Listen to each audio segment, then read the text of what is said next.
Olá, lindos e lindas, tudo bem? Estamos aqui para mais um episódio do Pode Ser Linda Podcast com a maravilhosa Ângela Coelho da Fonseca.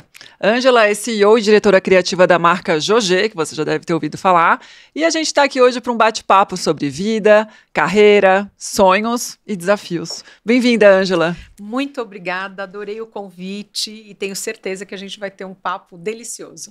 Que maravilha. Ângela, eu sei que muita gente já ouviu falar da marca Jogê, mas talvez não tenha ouvido falar muito de Ângela Coelho da Fonseca. Quem é a Ângela? Bom, eu sou uma mulher da boa conversa, sou uma mulher que vim do mercado financeiro, que não tem nada a ver com o mercado de moda, mas a moda, de alguma forma, ela estava dentro de mim desde sempre. No meu aniversário de 15 anos, eu me recusei que alguém usasse alguma roupa que não tenha sido desenhada por mim. Começa. E, em determinado momento, o Brasil era um país fechado e eu resolvo que eu quero ir embora para os Estados Unidos. Eu queria entender o que tinha do lado de cima do Equador.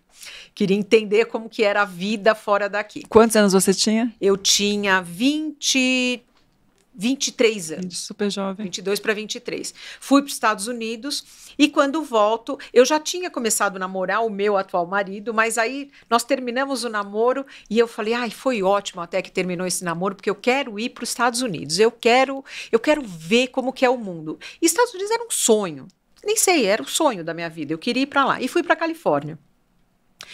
Lá morei um período curto, estudei um pouco, eu não falava nada de inglês, então comecei a estudar. E aí, quando eu volto, eu falo, bom, agora o que eu vou fazer, como é que vai ser a minha vida? O que eu vou fazer? Na verdade, eu estou pensando aqui, eu tinha 23 já, para 24. E aí, meu marido, nós namorávamos, e um dia ele disse assim para mim, você não pode fazer um favor para mim? Já que você veio da área financeira, já que a parte comercial é tão forte em você, o meu diretor vai sair de férias, você não poderia me ajudar 30 dias? Eu falei, claro, posso te ajudar, 30 dias não tem problema. E por quê? Porque eu já tinha um projeto totalmente desenhado para fazer uma coisa que ninguém conhecia ainda no Brasil, que era o personal stylist. Por quê? Porque o que eu fazia? Eu ia na casa da pessoa, olhava o armário dela, mas veja, eu tenho 60 anos e eu tinha 24 para 25. Então, visionária. De quantos anos nós estamos falando? E a primeira cliente era isso, eu ia na casa da cliente, olhava tudo e dizia, não pode jogar a roupa fora, vamos ver o que aqui tem vamos salvação, editar os looks. editar. E aí eu começava a editar, ensinava a pessoa, olha, isso combina com isso aqui é legal, olha esse blazer, a forma dele não tá boa, mas esse tecido é maravilhoso, vamos reformar esse blazer, essa calça aqui. E aí eu já tinha isso pronto, inclusive já tinha começado a fazer, já tinha atendido uma meia dúzia de clientes. E aí eu fui e lá fiquei.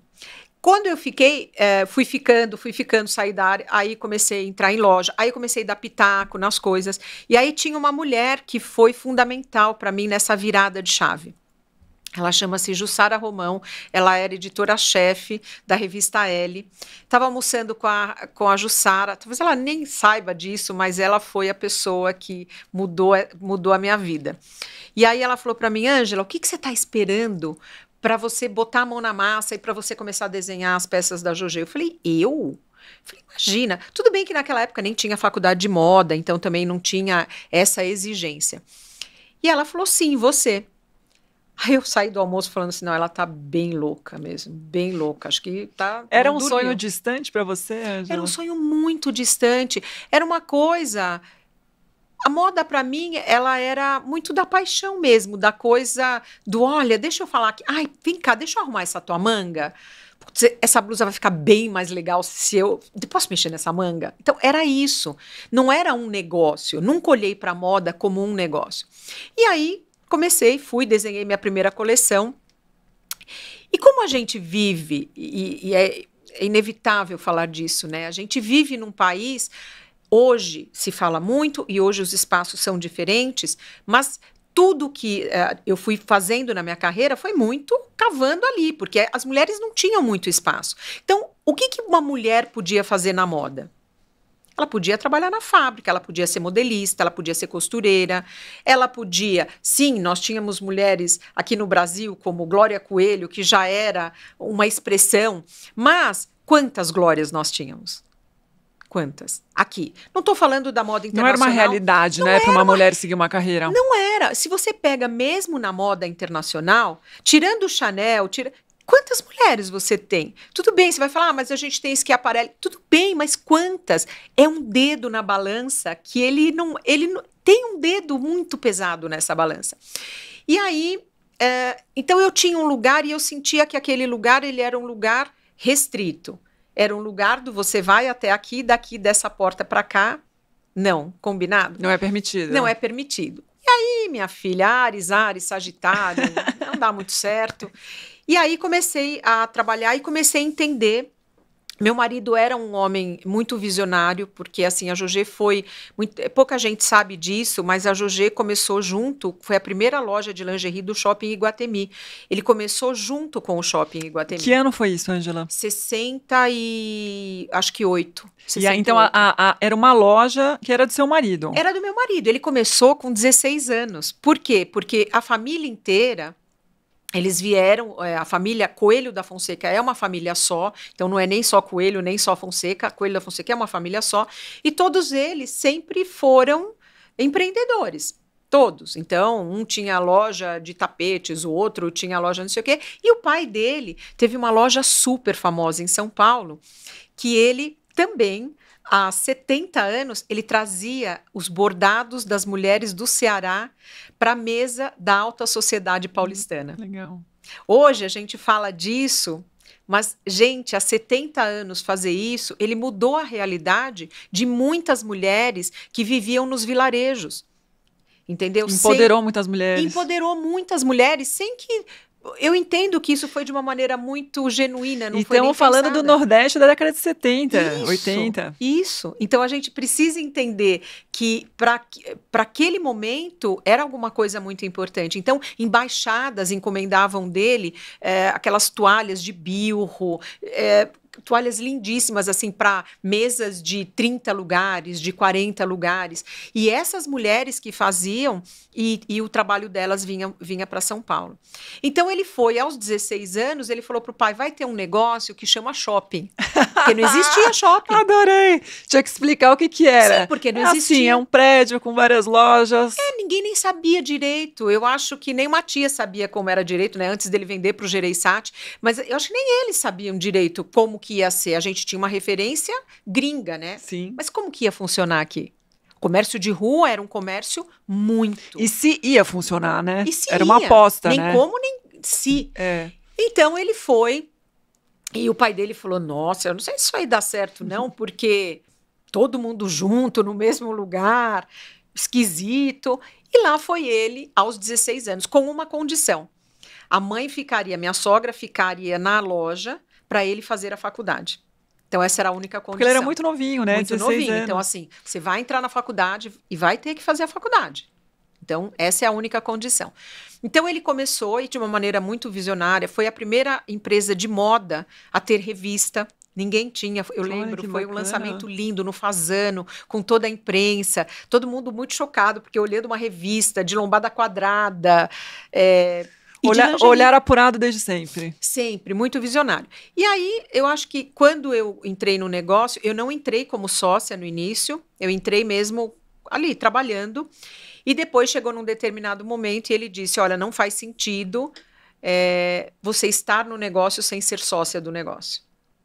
Não faz o menor sentido. E aí começamos a nossa jornada. Então, muito da minha trajetória foi trazer para a Jogé um olhar feminino, porque era um homem no comando. Hoje, a Jogé é uma empresa 93% feminina. Olha que lindo. E a Jogé já nasceu como marca de lingerie ou vendia outras coisas? Era uma coisa... Gente, é muito incrível essa história. Quando a meia tinha acabado de lançar a Lycra, que era o que trazia conforto, né, que era a fibra que esticava. E aí a meia calça mudou de status, porque até então ela enrugava e agora ela grudava na perna. Então era uma loucura e as mulheres amavam meia calça. Então ele abriu uma loja, por isso chamou-se durante muitos anos Jogé Meias. Então, Jogé Meias. Sim, porque ele só vendia meias. Só que aí, óbvio que aquilo não dava dinheiro. para pagar os boletos. Então, o que acontecia? Ele começou a se virar, e como é que eu vou, tenho que dar um outro formato, qual vai ser o formato, até que ele entendeu e ele falou, olha, lingerie é a coisa muito forte na Europa. A França é o lugar que tem as melhores lingeries do mundo. Eu vou fazer uma loja de lingerie. Mas eu não quero uma loja popular de lingerie. Eu quero uma loja que, tudo bem, ela não será para todos, mas eu quero uma loja que traga excelência no produto. Então, nem se falava de experiência do cliente, nada disso. E qualidade também não era uma coisa tão falada quanto a gente fala hoje. E foi assim que nasceu a Jogé. Que espetáculo, Ângela. E que ano que você entra? Eu entro na Jogé, tem 34 anos, assim. Essa é a minha conta. E quando eu entro como sócia mesmo há 30 anos, como sócia, que aí eu me tornei sócia, e aí foi quando ele começou a dar passos para trás e dizer, daqui para frente você vai assumir, e assumir como CEO da empresa tem um ano. Um ano. Então você era já diretora, você veio sócia, diretora criativa. Ficava no conselho, ficava fazendo as coisas, mas ele tocava a operação.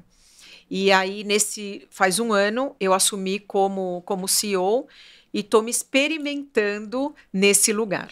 Legal, bastante trabalho, hein? CEO e diretora criativa, muito, 2 cargos muito, que demandam demais. Muito.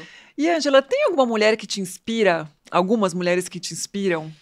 Tem muitas, mas eu fiquei pensando aqui, eu queria falar de uma mulher que é um clichê, mas para mim é alguém que me traz muitas referências, que é a Fernanda Montenegro, e eu vou te dizer por quê. Eu fico emocionada com a forma genuína que ela é. E ela é o quê? Atriz. Ela se dedicou ao ofício. E a gente vive uma era onde as pessoas... Há um excesso, talvez até, de importância de como somos, como nos apresentamos. A estética, ela é uma coisa, quase que uma moeda de troca. E ela é uma mulher que se faz linda na sua essência. Ela é uma mulher que se faz linda com o seu cabelo branco. Ela é uma mulher que se faz linda pela sua coragem de se ser por inteiro. Eu olho para ela e eu vejo que ela não é uma mulher que se aperta para caber. Ela é. E eu acho que nesse contexto, e aí eu poderia te falar muitos, eu vejo Michelle Obama, tem tantas mulheres, eu tenho mulheres que são escritoras atuais, Liana Ferraz, que eu olho para essas mulheres com enorme respeito. Porque eu acho que se tem uma colaboração que a gente pode fazer para a mulher hoje, é deixar essa mensagem para ela não se apertar para caber. Porque é uma conta que nunca vai se fechar. Nunca. A beleza tá em ser quem a gente é, né? Sim. E isso é o que nos diferencia. E eu falo, gente, tem uma coisa hoje que é um vício social. Todo mundo quer ser muito parecido. Os cabelos são iguais, as roupas são iguais, as bolsas são iguais, tudo é muito igual. Se você tem um rebanho todo branco, de ovelhinhas todas brancas, como que você se destaca no meio delas? É sendo a ovelhinha preta. E como que a gente é a ovelhinha preta? Se sendo por inteiro. Eu acho que essa é a forma que a gente tem mais rápida e mais fácil e mais genuína da gente se destacar. Sendo quem a gente é. Sendo quem a gente é. Que maravilha. E agora falando de coleção ou campanha, tem alguma que te marcou em especial? Tem muitas, mas tem uma que eu penso que foi uma campanha que, para mim, ela foi muito emblemática. Eu fotografei a Lanlan, que era percussionista da Cássia Eller, e eu tinha ido no show, e ela tinha umas tatuagens, e eu, na plateia, eu falei, eu vou desenhar essas tatuagens, eu vou desenhar. E aí eu fiz uma coleção que era uma coleção de dragões, assim, enormes. E aí todo mundo falava, a equipe de marketing falava, você tá louca? Ela não tem nada a ver com o nosso cliente. Eu falava assim, ela tem tudo a ver. Ela tem tudo. Ela é uma mulher percussionista. Quantas mulheres na percussão você vê? Quando você vai num show, Quantas mulheres, quantas, ela tem tudo a ver. E foi um momento que eu tive que fazer valer a minha vontade. E eu disse, eu vou, esse eu é quero o caminho, eu vou. eu quero e eu vou. E todo mundo dizendo, não, não, não, não. E foi um sucesso. E foi um sucesso, porque o que estava em jogo ali, e muita gente falava, sim, mas Ângela, ela não... Como... ela não tem a ver, ela é toda tatuada, ela é uma mulher lésbica. Eu falava, olha que maravilha, olha que maravilha, olha que maravilha, quantas coisas ela tem para ensinar para a gente, quantas coisas a gente tem para aprender com ela. Talvez ela nem queira nos ensinar, mas a gente, só de observar, a gente vai aprender. Que legal. E aí também tinha uma campanha que eu fiz, que foi uma coisa, acho que é a coisa mais linda que eu já fiz. Tem um fotógrafo que chama-se Miro, e o Miro é um fotógrafo de um clique só. Ele não faz 2 cliques. E ele fotografa com pano preto. Então ele põe a cabeça dentro da câmera fotográfica, fica lá, ele arruma, demora 1 hora para ele ajeitar modelo, cenário, ele vai, ele volta, e é um clique só. Como ele chama? Miro. Miro. Para quem é dos anos 80, todo mundo sabe, foi um gênio da fotografia. E eu fiz com a Ana Cláudia Michels. E ela era uma menina, acho que assim, esteticamente, acho que é a coisa mais linda que eu tenho. Eu vou checar depois, eu quero ver. Muito lindo. Eu vejo que você fala, seus olhos brilham, né? Você gosta muito dessa parte de figurino, de vestir pessoas. Tem algum figurino que te marcou? Muito. Eu fiz figurino para a Rede Globo em coisas especiais, em projetos especiais durante muitos anos, acho que uns 20 anos. Então, muita coisa que alguém vê, às vezes eu olho e falo, puxa, isso aqui fui eu que fiz, isso aqui... Uma coisa é o que a empresa vai e faz produção na loja, que ela compra, ela leva, isso é um acervo dela. E outra coisa é o que faz sob encomenda. Então, eu fiz isso muito tempo. Então, Ana Paula Arósio foi uma coisa que foi, acho que, a primeira coisa que eu fiz. E depois a gente se reencontrou anos depois, e eu amava fazer, e ela pedia mesmo, assim, para me chamar. E a coisa mais famosa, olha que curioso, nem é a que eu mais gosto de tudo que eu fiz, porque eu fazia corseterie. Então, corseterie, para quem sabe fazer, sabe o trabalho que dá. Uma peça de corseterie, às vezes, chega a pesar 4 quilos. O que é corseterie? Explica pra gente. São todos aqueles corsês do século XVI, XVII, que quando você pega a literatura francesa, que ela desenhava o corpo da mulher. Só que aquela estrutura, ela é uma estrutura feita interna de ferro. Ela é de metal. Não acredito. Juro, ela é de metal. A gente precisa, claro que eu não uso hoje os metais que se usavam no passado, né? Porque a gente tem tecnologia, mas ele também é todo de metal. E ele precisa de toda uma estrutura. E aí depois eu vou te contar até uma história da Maria Rita. E aí a Rede Globo, eu recebi uma sinopse lá e tinha um mood board, e eu precisava fazer para a Cristiane Torlone, para a personagem dela, que chamava-se Tereza Cristina. Eu lembro dela, ela não tinha o mordomo que era o Cro? Tinha, que era o Marcelo Serrado. Exato, foi um sucesso essa personagem. E quando eu recebi, a gente recebe, né, toda a cartela de cor, o mood board, e aí assim, a personagem vai ter essa característica, ela vai caminhar mais ou menos. Então, sempre é um contato muito sigiloso, porque eu sei o que mais ou menos vai acontecer com aquela personagem. Então, é muito sigiloso.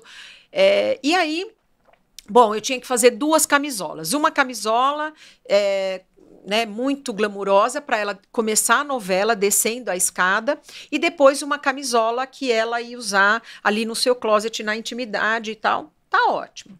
Então, desenhei, tinha ali e tal. E aí eu tenho muitas peças, existe em Paris, como existe em vários lugares do mundo, o mercado das pulgas. O marché aux puces, né? Sim. O que tem lá? Lá você tem desde obra de arte, que, por exemplo, os arquitetos, decoradores do mundo inteiro vão para, às vezes, pegar uma moldura, ou uma tela, ou uma peça, um sofá, uma cadeira, até coisas de moda. Por exemplo... Eu não sabia disso. Você acredita? Eu tenho uma camisola que eu comprei, que todo mundo no escritório fala, ai, credo, tira que eu tenho medo dessa camisola. É uma camisola de 300 anos. Uau. Eu tenho maior cuidado com ela. Ela tá toda dobrada em tecido de algodão, para não danificar o algodão. E ela é inteirinha bordada. Então, eu sempre que vou a Paris, eu vou ao Mercado das Pulgas e compro pedaços dessas rendas, porque não tem metragem. São pedaços mesmo, já puídos. Achados. E aí eu trago e durante muitas coisas. Então, por exemplo, eu pego aquele pedacinho, levo para quem faz renda e falo, eu quero este desenho transformado, que isso um dia foi feito num tear e hoje ele vai ser feito mecanicamente, né, num tear mecânico. Então, parte do que eu usei na camisola eram coisas, por exemplo, eu forrei botão com seda que eu tingi seda. Você mesma fez as peças, Ângela? Eu mesma fiz as peças junto com a minha modelista e com a minha equipe. Mas, por exemplo, tingimento. O tingimento da seda, eu faço, e já fiz também de teatro, também já fiz para uma peça, eu faço inteirinho com frutas, com folhas, com terra. Eu não uso tinta. Você faz a tinta? Eu faço a tinta, eu faço a coloração, porque a seda permite isso, né? E aí fiz, só que virou um sucesso. E virou um sucesso que até hoje, quando você dá ali uma busca, isso aparece e até hoje gente vem atrás disso. Não, e é engraçado, porque eu lembro da personagem Teresa Cristina e eu lembro ela de camisola. Por quê? Isso tem uma razão. Eram só duas. Aí tem um serviço de atendimento ao telespectador, que é o SAT.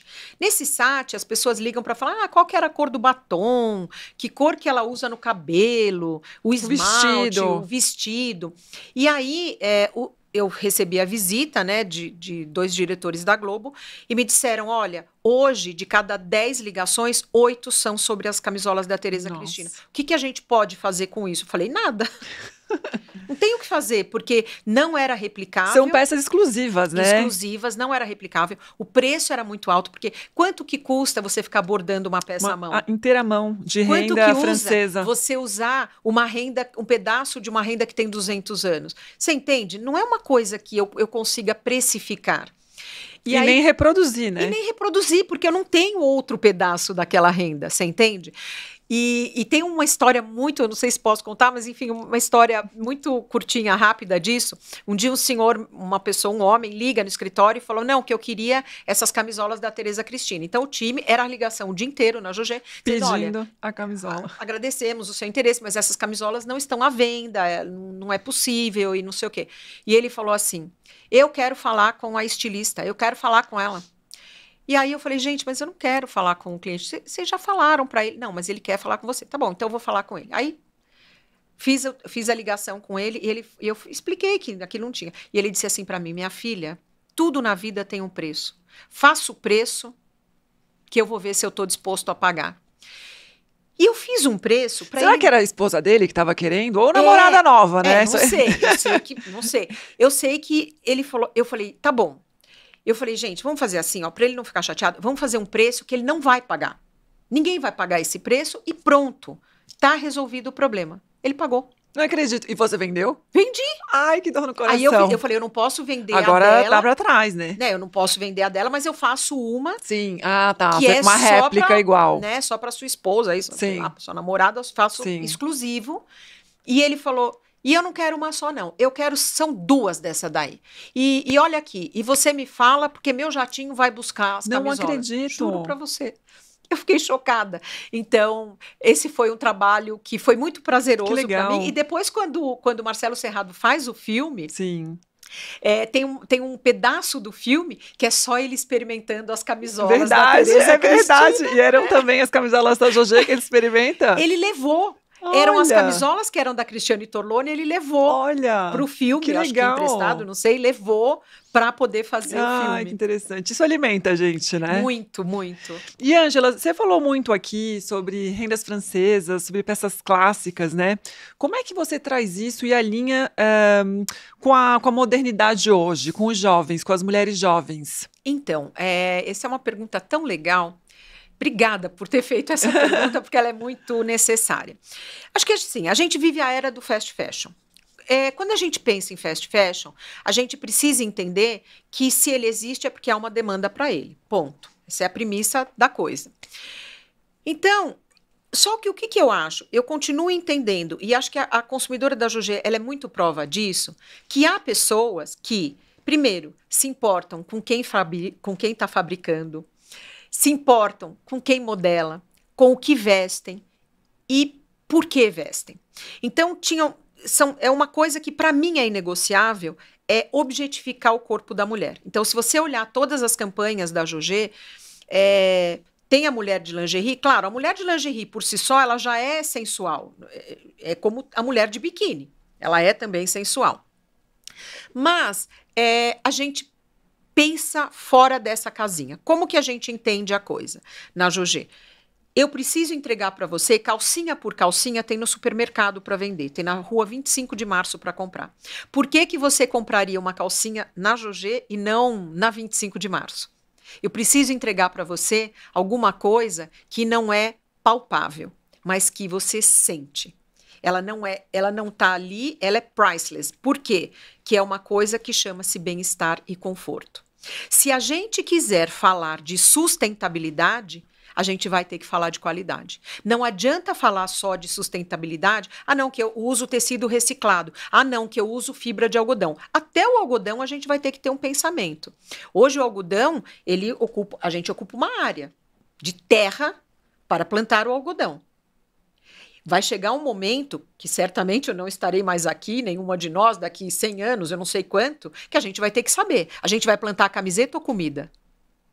Por isso que eu não entendo ter tanto hate em cima do que é tecnológico. Porque o que é tecnológico, sei lá, você pega, por exemplo, a viscose. A viscose é um tecido que ela vem do côncavo da árvore. Mas aí todo mundo fala, mas para transformar em tecido tem que usar muito produto químico. Sim, é verdade.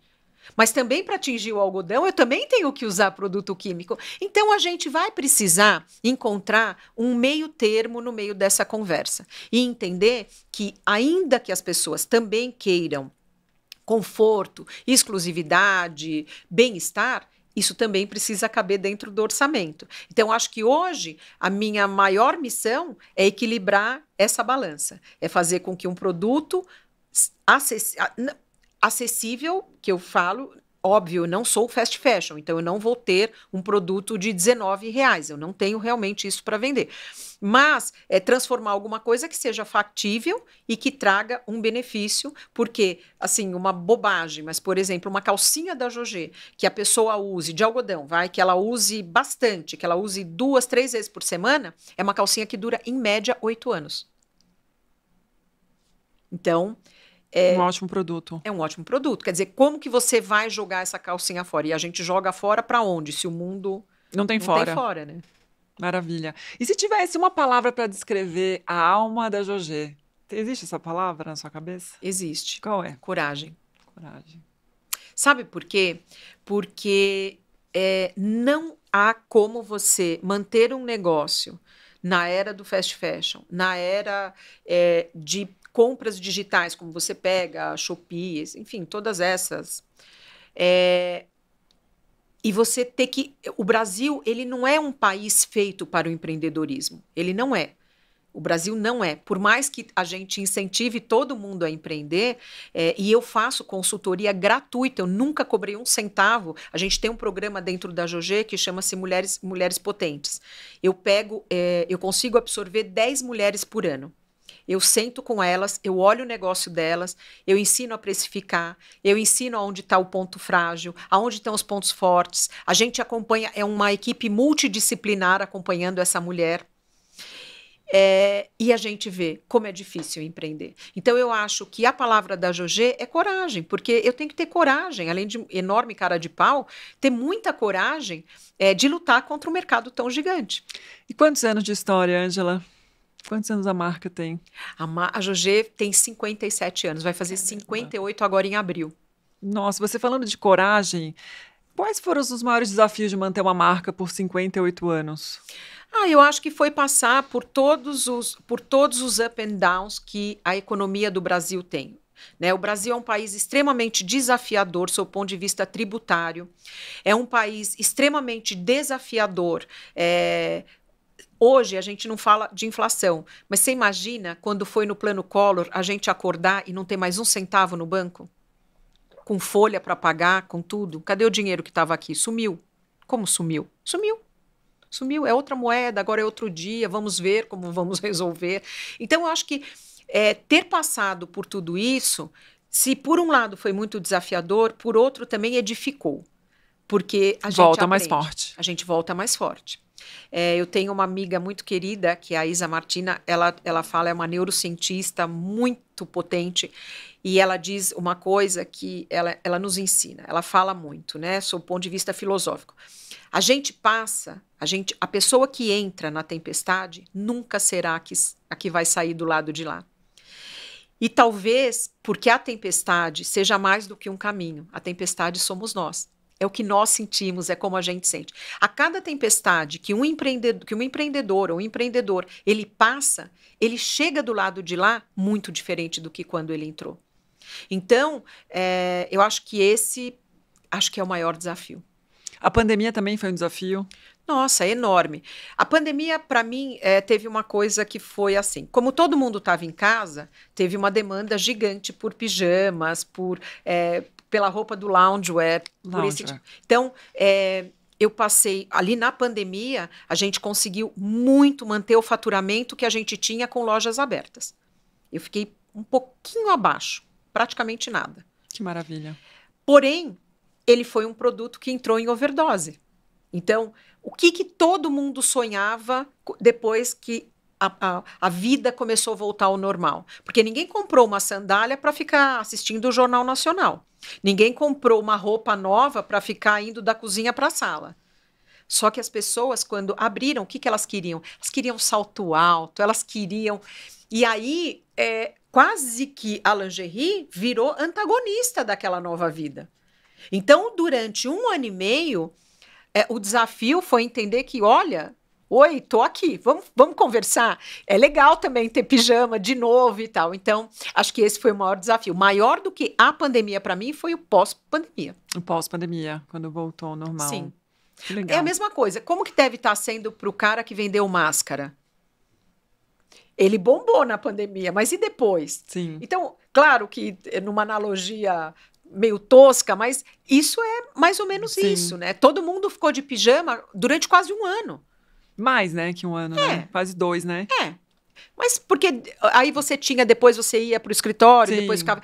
Aí você saía um pouco, voltava. Sim. Quando acabou, eu falo, gente, abriu a porta do céu. Agora todo mundo... quer festar. O pessoal quer paetê.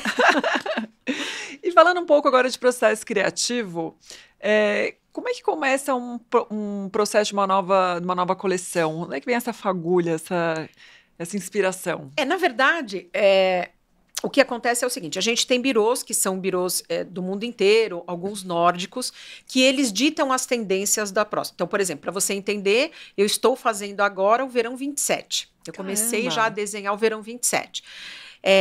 Mas como que eu sei quais são as cores que vão estar na moda? Como que eu sei qual é a cor-chave da estação? Porque esses birôs vão lá e trazem a tendência. Então, você tem ferramentas como, por exemplo, o WGSN, que pega tudo que esses birôs fizeram, tem também a sua cápsula interna e traz para o mercado. Ou você vai direto nesses birôs e pesquisa por lá. A partir dali, você tem um tema central. Então, digamos que o tema fosse o escapismo. A partir dali, cada estilista vai fazer as suas pesquisas, as suas coisas. Eu estou agora, por exemplo, mergulhada no quebra-nozes. Estou mergulhada, entendendo a história, a fábula, olhando para tudo do quebra-nozes. Já estou há mais de 1 semana só estudando o quebra-nozes. E aí, por quê? Porque eu vou trazer um pedaço disso para o outro verão. Eu quero trazer um pouco para o Natal. Então, a gente vai pegando temas. A estação passada, eu mergulhei assim de cabeça nos países nórdicos. Então, eu quis trazer um pouco da estética nórdica, quis contar a história da astrologia nórdica, que é completamente diferente da astrologia ocidental que a gente conhece, porque ela é feita com outros símbolos, com outras representações.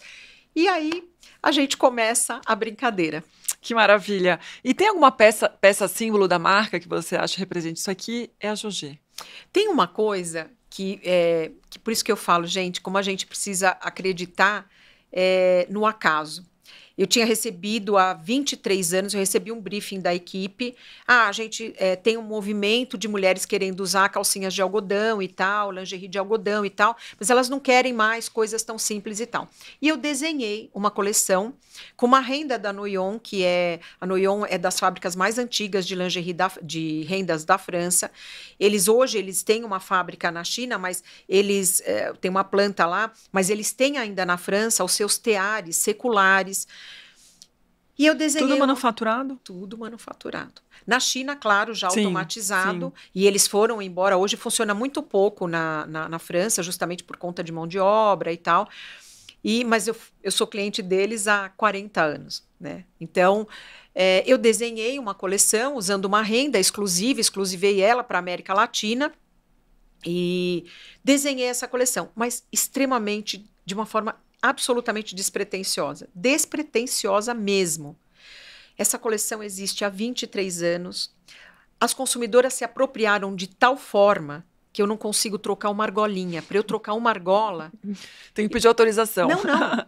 Vem uma enxurrada de braveza às clientes, e eu acho isso maravilhoso. Porque quem tem hoje...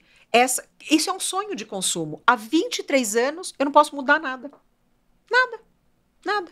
Eu posso pôr uma cor nova, mas não posso mudar Fidelização nada. também chama, Fidelização, né? E confiança. E olha, o preço é um produto high ticket. E ele tem clientes extremamente fiéis, assim, fiéis mesmo. Então, e é uma coleção que só cresce. Então, eu acho que Flower Cotton, acho que é a coleção que mais tem a cara da Jogé. Eu uso. É mesmo? Ai, adoro. Mescla preta, branca. Ai, eu adoro. Eu uso há muitos anos já, aliás. Então, e você sabe que é muito engraçado isso, porque quem usa, aí a mãe usava... Eu não troco. E não troca. E eu vi que tem cor nova agora. Tem uma azulzinha? Um azul. Eu fui pesquisar no site para fazer algumas perguntas para você. Eu falei, olha, eu acho que lançou uma calcinha azulzinha, que essa cor é nova. É nova, é isso Ai, mesmo. Que engraçado. E, Ângela, você falou também assim, né, de medo, quando você era jovem, que te chamaram para desenhar, desenhar as primeiras peças, você hesitou, você achava que talvez não desse certo. Em que momento que caiu a ficha que você viu assim, caramba, hoje a Jogé faz parte da identidade da mulher brasileira, a gente chegou lá. Em que momento da sua carreira foi isso? Eu acho que assim, o momento, eu acho que quando você olha e você vê esses clientes se renovando e de uma forma fiel. Então, não vou citar nomes, mas enfim, eu atendia desde criança as filhas de um empresário, as netinhas de um empresário muito famoso. Elas iam para a Jogé, elas compravam e depois o avô, a secretária do avô, mandava pagar. Então, passava no shopping Iguatemi, pegava e ia embora. Desde pequenas, os pais eram separados e o pai disse, olha, o pai tinha guarda, falou, pode ficar o que elas quiserem, vocês se podem deixar e tudo. E hoje, eu estou fazendo o enxoval, eu fiz o enxoval de uma que já está grávida. Entendeu? Olha só. E a gente está na 5ª geração.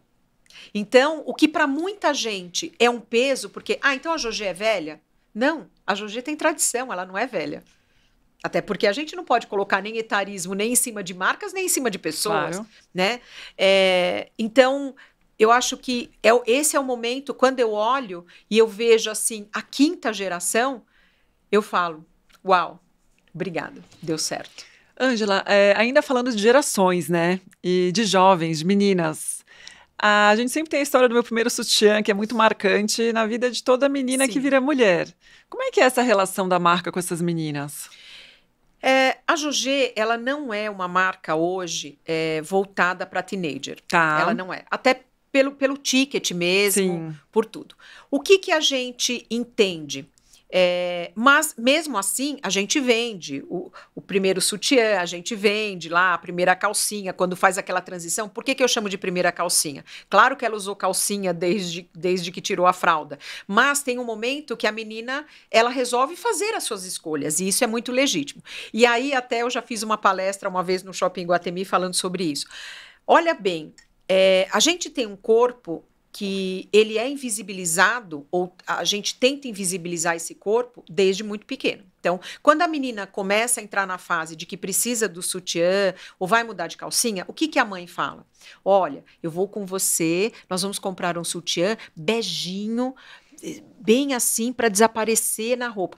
E ela vai apequenando, Anulando também. anulando. E aí, ali fica uma mensagem subliminar de que aquele corpo, Não pode. ele não pode.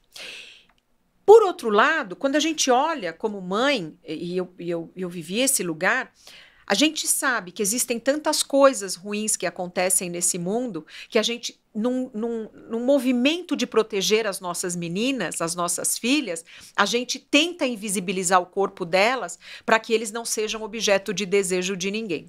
E veja, em nenhum momento eu estou falando de sexualizar a infância e a adolescência. Não estou falando disso. O que eu estou dizendo é que talvez, e eu fiz esse exercício com algumas das minhas sobrinhas e fiz com a minha filha, que era, quando você for comprar os seus sutiãs e suas calcinhas, eu vou com você. E aí eu chego na Jogê e digo, o que é que você quer?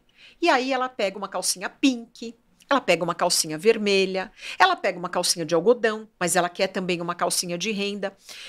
E aí fica uma coisa dizendo, não, mas não pode.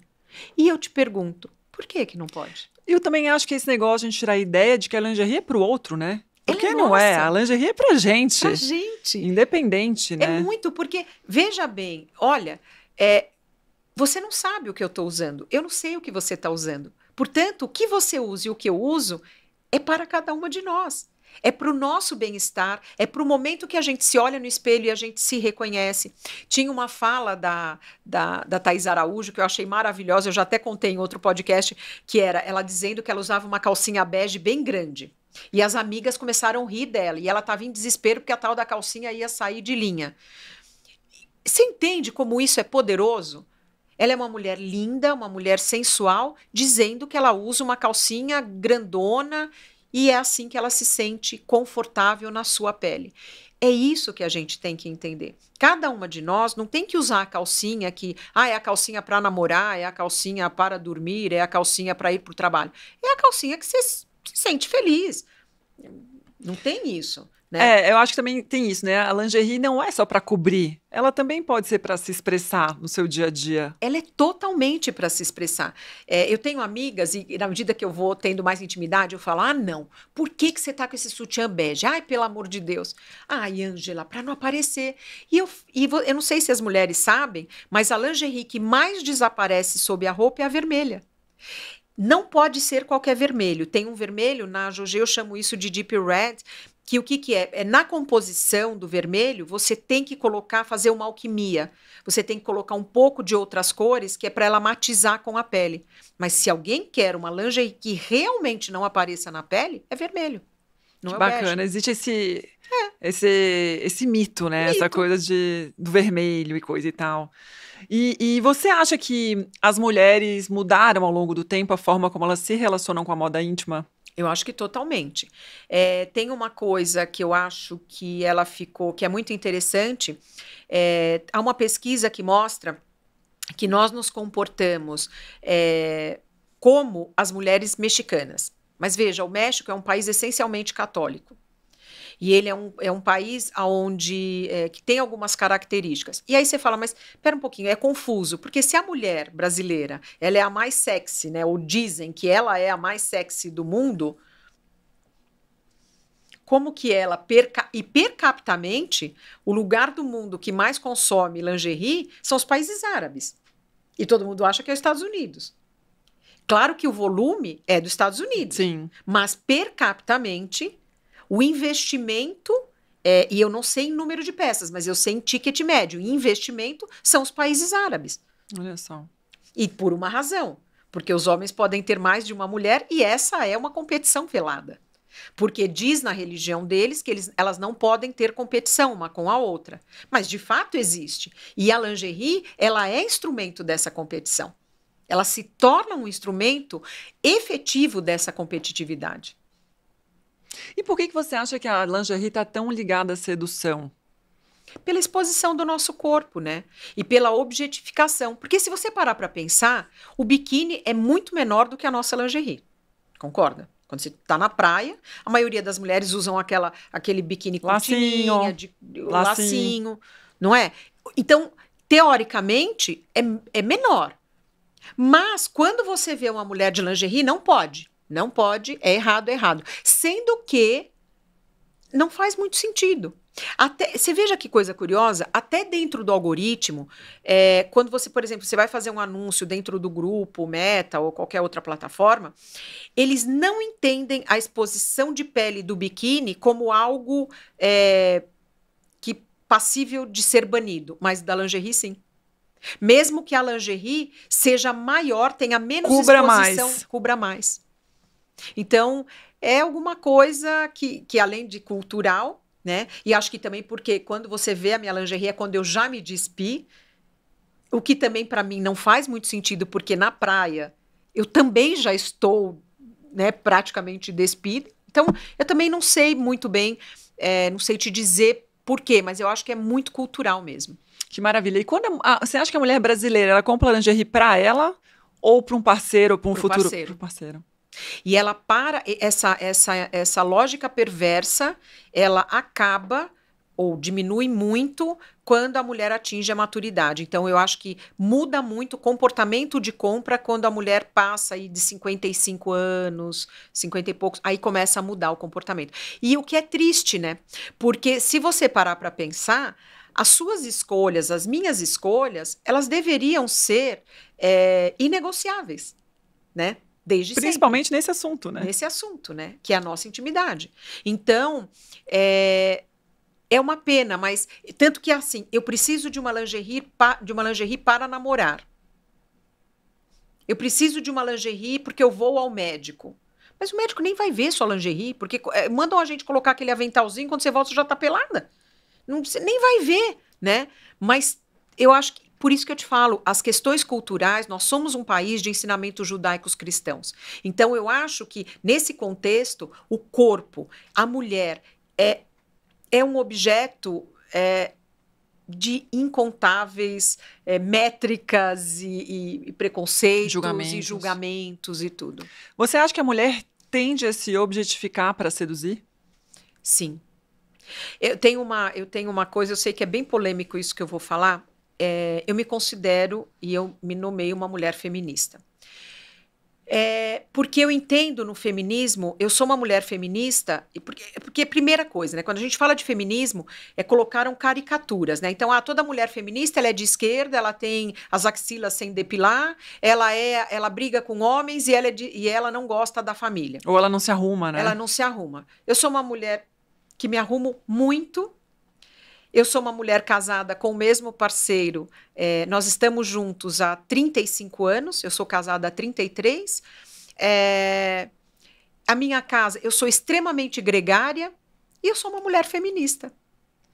Eu acho que a primeira coisa é a gente entender, feminismo não é sobre a briga de homem contra mulher, não tem um contra o outro. O feminismo é uma luta para que a gente tenha o nosso espaço. Não quero pegar o espaço de ninguém. Eu só quero o meu espaço. E as nossas vontades respeitadas. E as nossas vontades respeitadas. Então, entender que o meu corpo é meu, o não é não. Entender que se uma mulher não pode sofrer nenhum tipo de violência porque a saia dela era curta, porque não há nada que justifique isso. Então, a gente tem aí um caminho e aí eu entro nessa coisa polêmica que eu ia te dizer. Para a gente falar de feminismo, e eu acho que a gente está experimentando o extremo, eu preciso mesmo estar dançando na boca da garrafa com uma calcinha fio dental para dizer que eu sou feminista? Eu acho que esse é um direito. Você dançar nua, se for, que quiser, é um direito seu, mas isso não pode estar atrelado... Não sintetiza. Não pode estar atrelado ao feminismo. Concordo 100%. Eu faço isso porque eu sou feminista. Não. Todas nós deveríamos ser feministas. Nós temos que educar. Eu eduquei uma filha feminista. Eu eduquei um filho para entender o que é não ser machista. E eu não preciso dançar na boca da garrafa para que alguém me rotule e diga: bom, ela é feminista. Exato. Eu concordo 100%. Né? Então, eu acho que essa objetificação, sim, a gente objetifica o nosso corpo, muitas vezes, para a gente querer dizer exatamente o contrário. E para ser aprovada também. Ser aprovada. Eu vi você falando em uma das entrevistas que a energia sexual não tem idade. Explica isso pra gente. Ai, é tão bom explicar isso. Eu acho que assim, eu quando entrei na menopausa, a primeira coisa que eu sofri foi uma violência médica. Por quê? Porque o médico disse para mim, você sabe, né, que a vida sexual acaba, né? E eu muito desinformada, eu tava num tratamento de câncer de mama, e aí eu disse, acaba? Acaba. E aí eu falei, gente, não é possível, eu entrei em pânico. Eu falei, e agora? Né? Não sei como é que vai ser, tantas coisas para lidar e tudo. E eu acho que hoje eu sou muito segura em dizer, não só não acabou, como melhorou. Não só não acabou, como melhorou. E eu só pude entender isso quando eu comecei a me cercar de médicos e médicas que diziam, opa, não, nada disso, vem cá, existe luz no fim do túnel.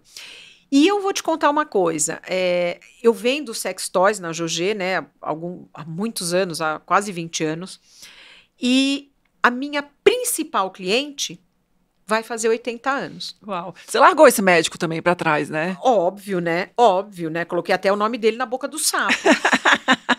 Fez muito bem. Então, acho que assim, é porque, na verdade, eu relaciono muito isso à lingerie. Muita gente quer usar a lingerie para ficar sexy. Só que assim, gente, a sensualidade é uma energia.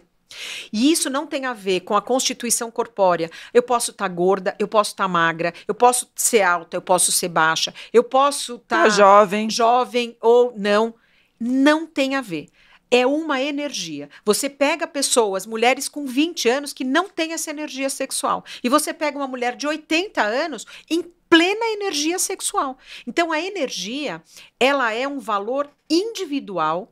Ela é individual. Não adianta, não tem métrica. Ah, não, aos 30 é assim, aos 50 é assado. Não tem. E por isso que não tem idade. A energia não tem idade, nem para o bem, nem para o mal.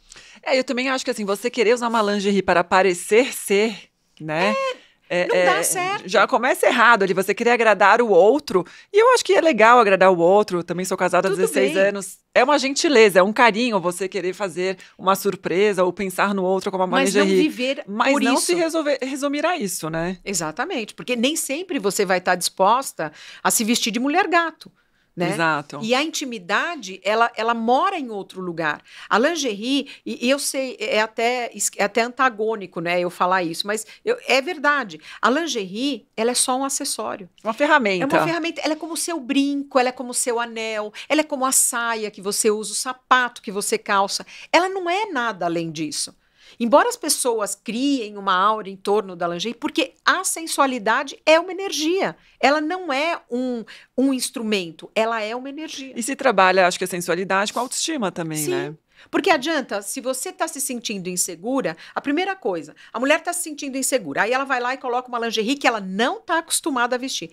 Ela vai se sentir péssima, ela vai começar a dar risada, ela vai começar a ficar nervosa, ela não vai se sentir inteira, né, naquela roupa. E aí não funciona. E nem tudo é para todo mundo também, né, Ângela? Claro. Que legal. E como é que você enxerga a relação da mulher com a lingerie hoje? Ela busca mais conforto ou depende? Eu acho que hoje o conforto virou um asset mesmo. Eu acho que hoje, se a gente pensar, hoje, eu acho que a pandemia trouxe isso. A pandemia ensinou algumas coisas. Um valor do tempo, a gente aprendeu as duras penas, e o quanto que esse conforto ele é vital. Hoje eu vejo uma mudança expressiva mesmo, no comportamento de consumo da lingerie. A lingerie hoje, ela precisa, isso é quase negociável para as mulheres, ser confortável, o que eu acho maravilhoso. Eu acho extremamente sexy uma mulher de lingerie de algodão, eu acho super bonito. Eu também acho. E isso também é uma coisa, de novo, gente, é tão importante você se sentir inteira naquilo que você está fazendo. Eu às vezes brinco, que eu falo assim, ai, pelo amor de Deus, não vai ficar com essa camisetona de político andando pela casa, né, achando que é camisola. Mas isso é uma metáfora mesmo, uma brincadeira. Eu não usaria, mas ok, tem gente que usa. Então, acho que também a gente entender que nem sempre, né, que o que é bom para mim não necessariamente será bom para você, acho que esse respeito já traz para nós que somos mulheres um espaço de existência muito consistente. Que bacana. E o que te move todos os dias, Ângela? Eu sou uma pessoa que sonha, eu ainda sonho. Eu tenho 60 anos, eu estou há 1 ano estudando inteligência artificial. Aos 52 anos, eu sentei numa escola para aprender marketing digital. Eu tenho inquietude. Então, o que me move é o sonho. Eu não tenho muito essa coisa de, eu quero viver até não sei quantos anos. Eu nem sei se eu quero, eu não quero. Eu me endivido com o agora. E eu gosto disso, do agora. Então, o que me move é o sonho do hoje. E se você pudesse conversar com aquela menina, com a Ângela lá atrás, quando foi para a Califórnia, o que você falaria? Eu falaria para ela, minha filha, não para. Porque tantas vezes eu fui convidada a parar. Uma vez eu ouvi de uma pessoa que disse o seguinte para mim: fica na sua casa, você não precisa trabalhar, seu marido é rico. E aquilo ecoa dentro de mim até hoje. E num determinado momento, a síndrome da impostora veio e eu disse assim, será que esse cara está dizendo isso porque eu sou incompetente e ele não tem coragem de dizer que eu seja incompetente? Então, ele criou uma narrativa. E ali foi um momento que eu me paralisei, me machuquei, aquilo doeu profundamente e dói. Você acredita que essa é uma ferida que ainda hoje existe em mim? Um gatilho ainda. É um gatilho, porque olha que coisa interessante. Eu comecei a trabalhar, eu tinha 14 anos. E eu tenho muito orgulho, e o meu orgulho não depõe contra quem é diferente de mim. Isso é muito importante de dizer. Meu marido nunca pagou uma conta minha. Eu nunca tive conta conjunta. Eu não quero. O que é meu, o que é dele é dele. E tudo bem, não está errado se a mulher ter as contas pagas pelo... Cada uma faz as suas escolhas. Eu sou neta de uma mulher e de uma mãe muito corajosas. A minha avó se separou há 80 anos, lá atrás, quando não existia nem lei para isso. A minha avó falou, eu vou embora. Ela veio prometida em casamento de Portugal para cá. Ela conheceu o marido no desembarque em Santos, quando ela chega de navio. Tem que casar com um homem que ela nunca viu, porque as famílias combinaram, decidiram. Lógico, não tinha nenhum afeto por aquela criatura, nunca nem tinha visto. E depois já tinha tido 2 filhas e entende que não é feliz. E pega as suas coisas e vai embora. E conhece meu avô 2 anos depois, que também era um imigrante recém-chegado, era um italiano recém-chegado no Brasil. E aí ela entendeu que era felicidade. Então eu fui criada por uma mulher dessa. Não existe possibilidade de eu ouvir uma fala dessa e disso não fazer barulho dentro de mim. Então, a escolha que eu fiz de me bancar é porque eu quero estar na minha relação pela relação, não pelo que ela pode me proporcionar. Eu tenho que fazer essa escolha todos os dias. Ou não pela dependência, né? Não pela dependência. Nem emocional, nós não falamos só de financeira aqui, mas de emocional. todo tipo. E nesse contexto, eu tenho tanta sorte, porque o João é um cara que sempre me diz, vai. E eu falo, eu não sei se vai dar certo. Vai dar certo, sim. Quantos anos de casamento? Nós estamos juntos há 34, 31 de casamento, 32 de casamento. Que aula! Ele sempre fala, imagina, vai. Quando eu falo, às vezes eu falo, não, eu não sei. Ele fala assim, imagina, você é muito inteligente. Então, eu tenho um parceiro que escolheu não duelar comigo. Ele escolheu caminhar de mãos dadas. Ele escolheu e escolhe até hoje, todos os dias, me dizer, vai. Vai, eu acredito em você, eu tenho certeza que vai dar certo. Vai. Então, isso faz muita diferença. E, Ângela, você é mãe, empresária, gestora, mulher, esposa. Você tem alguma rotina de cuidados com você? Quase nenhum, eu sou péssima. Eu não sou um exemplo, eu sou uma loucura. Porque eu hoje estava dizendo, quanto menos uma pessoa faz, menos tempo ela tem para fazer as coisas. Não sei se você já reparou. As pessoas mais ocupadas são as desocupadas. Concordo. É uma coisa que eu não sei, é um fenômeno. É uma matemática inversa. É uma matemática, do metaverso duplo, carpado, nem sei o que é. E eu uso, e hoje eu estava logo cedo numa consulta e a médica falou, Ângela, você tem que criar vergonha, você precisa fazer atividade física. E eu falei, então, tudo bem, a gente conversa na próxima consulta. Eu, além do que, se tem uma coisa que também me move muito hoje, eu sou pro bono há uns 20 e poucos anos, eu vou trabalhando. Já fui conselheira da São Paulo Escola de Teatro durante quase 9 anos. Trabalhei com as mulheres, fui madrinha da primeira casa de mulheres travestis e trans da cidade de São Paulo, que na verdade é a primeira da América Latina. E eu vou pegando projetos. Nesse momento, eu estou dedicando o meu pro bono, que é toda quarta-feira, que então é um momento que eu deveria, então, já que eu não trabalho, tirar para fazer as minhas coisas, eu dedico a um coletivo, a uma ONG que chama-se Tereza Vale a Pena, que são mulheres egressas do sistema carcerário. E, para mim, tem sido um presente fazer isso. E, de novo, eu entro como eu entro na vida de todos os empreendedores. Eu entrei lá para organizar esse trabalho social, então ensiná-las a fazer planilhas, a como vender, a como levantar esse site, como fazer... Fazer negócio.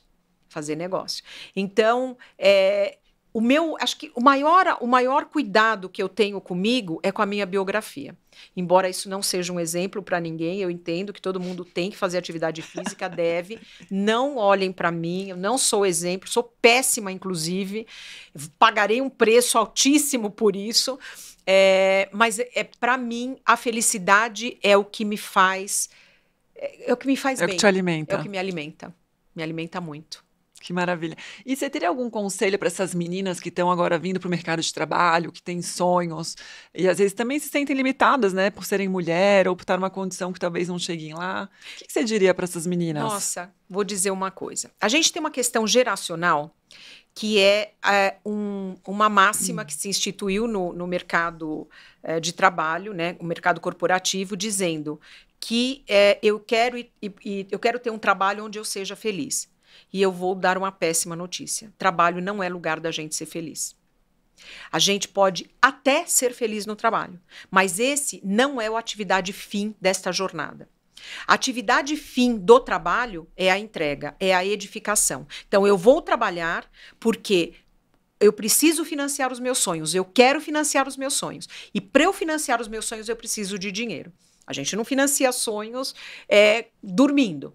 Eu preciso. Então, assim, qual é teu sonho? Não importa. Se o teu sonho é viajar para Paris, se o teu sonho é comprar a casa própria, se o teu sonho não sei, pagar aula de inglês para o seu filho, não importa qual seja o seu sonho, tudo custa dinheiro. Então, o trabalho é o lugar de financiar os meus sonhos. Óbvio que, e parece loucura, os melhores amigos que eu fiz na vida eu encontrei no trabalho.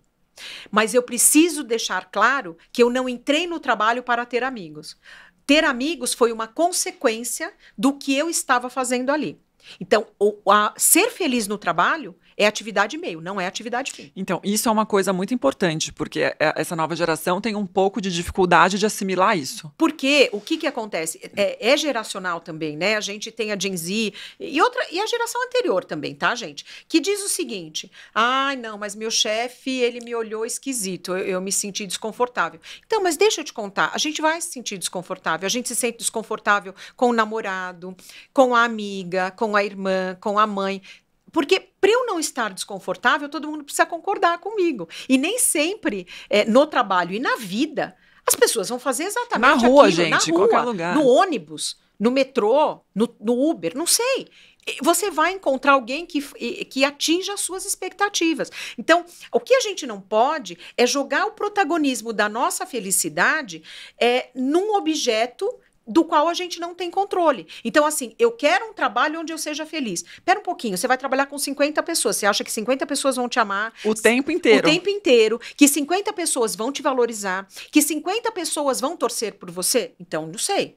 Nem que você fosse trabalhar na Disney seria assim. Princesa da Disney também deve ter as questões dela. Ela tá com calo no pé, olha o sapatinho dela, entendeu? Então, eu acho que a primeira coisa é entender qual é a função do trabalho na vida. Eu acho que isso é o primordial. O segundo ponto é a gente entender que o trabalho não é lugar de embate, é lugar de debate. Então, a gente vê muito isso. Eu vou trocar de emprego porque o meu chefe. Tá bom, você já conversou com o seu chefe? Você já conversou com o RH? Você já colocou as suas dificuldades sobre a mesa? Então, hoje em dia, se conversa pouco. Então, a minha dica é: entenda o objeto do seu trabalho, converse. E para a gente conversar, muita gente diz assim, mas eu não sei como dizer isso. Primeiro, comece pelo começo. Óbvio. Segundo, seja respeitoso, porque quando a gente respeita o outro, e respeito não me refiro apenas à hierarquia, eu falo do seu ponto de vista humano. Eu posso dizer para você, olha, eu não fiquei satisfeita, eu estou desconfortável. É a forma, né? Porque você disse aquilo, eu queria entender por que você falou aquilo. Será que eu entendi mal? Ou você quis dizer aquilo mesmo? Conversa. Eu acho que conversar é talvez o maior desafio para o próximo século. Eu acho que é isso que a gente vai... Diálogo, né? O diálogo. A gente vai precisar reaprender a conversar. E dialogar também é escutar. Escutar e conversar. Quando a gente conversa com o outro, veja que pela etimologia da palavra, se eu separo, eu preciso falar com versos, eu preciso falar com doçura, eu preciso falar com espaço, com pausa e com escuta. Então, eu acho que isso a gente aprendeu. Eu acho que a política fez isso no Brasil. Hoje, a gente não sabe mais conversar. As pessoas se odeiam por muito pouco. A gente é reativo antes de pensar. Reativo né? antes mesmo de saber o que tem para dizer. De raciocinar. Né? E tudo bem, você não precisa concordar. E quando não concordar, basta dizer, falar assim, poxa, Ana, eu entendo o teu ponto de vista, eu penso diferente. E tá tudo bem, não tem acaba problema. Ali também, né, Ângela? Porque coisa chata ficar debatendo, cada um puxa de um lado, não vai ter fim. Deixa, como dizia meu avô, isso não leva ninguém a canto nenhum na última linha, né? Então, eu acho que coragem para começar é fundamental para quando a gente vai começar a vida da gente. Maravilha. E para você, como gestora e como empreendedora, quais foram os maiores aprendizados nessa jornada? Eu acho que o maior aprendizado que eu tive foi fazer gestão de pessoas. Eu acho que quando eu fui, e eu me dediquei muito a isso, quando eu entendi qual era o meu papel nessa engrenagem, e quando eu entendi que nada na vida é sobre o quê, mas sobre como, a minha jornada ficou muito mais fácil. E hoje eu me sinto muito confortável, eu palestro, eu falo, e eu ajudo mesmo a desatar esses nós. Porque... o que acontece? Quando você pega uma terapeuta, tá um casal lá que tá querendo se separar. Quando você vai ver na última linha, é muito mais sobre a comunicação do que sobre a falta de amor, sobre a falta de afeto. Por quê? Porque já a comunicação ficou esquisita, ela já não dá. Então, isso eu acho que é um enorme desafio e foi para mim talvez a coisa que mais me edificou. Formar equipe, achar pessoas. Encontrar pessoas, encontrar aquela ovelhinha negra no meio do rebanho e saber que ela tem muito talento e acreditar naquela pessoa quando nem ela mesma acreditava. E hoje, quando eu olho para trás, porque 45 anos é muito tempo, né, de trabalho, e quando eu olho, eu vejo as pessoas que passaram por mim em altos cargos, eu fico tão feliz. Desabrochar também, Desabrochar, né? Porque a pessoa não me deve nada, sabe? Ela deve só a ela mesmo, porque eu só plantei e ela floresceu. Ela foi sozinha. Por quê? Porque ela podia. Então, acho que isso é muito legal. Que lindo, Ângela. A gente está chegando no final, já deu 1h10 de conversa. Voou o tempo aqui, gente. E eu queria fazer uma pergunta que eu faço para todo mundo. O que é ser linda para você? Ser linda para mim é entender qual é o meu espaço nesse mundo. E entender, para mim, ser linda eu me sinto muito linda todas as vezes que eu estou de mãos dadas. Eu sou um ser humano que preciso caminhar de mãos dadas. Então, para mim é isso. Eu acho que a ética é o que me guia. E mesmo quando, se eventualmente eu acho que eu posso ter falhado ali e falho, porque todos nós falhamos, eu corro muito atrás do prejuízo para reparar os meus erros. Então, ser linda para mim é eu poder me ser assim exatamente como eu sou, por inteiro. Que coisa boa, Ângela. Ângela, muito obrigada pela entrevista. Eu amei demais. Que aprendizado. Sempre acho que as mulheres que eu trago aqui, elas estão falando para mim, porque eu aprendo tanto, eu fico aqui escutando e para mim já foi um aprendizado, foi uma aula. Muito obrigada mesmo. Eu te agradeço, foi uma delícia e espero que tenha sido útil para quem nos ouve. Foi demais. Espero que você volte, porque a história não finalizou. Estou com 20 perguntas aqui ainda para te fazer, mas uma outra hora a gente volta nesse assunto. Tá ótimo, muito obrigada. Lindos, muito obrigada de novo pela audiência. Espero que vocês estejam gostando do Pode Ser Linda Podcast. Já estamos quase no 30º episódio e é muito feliz aqui de ter vocês. Um beijo e até a próxima. Obrigada, gente. Tchau. Ah.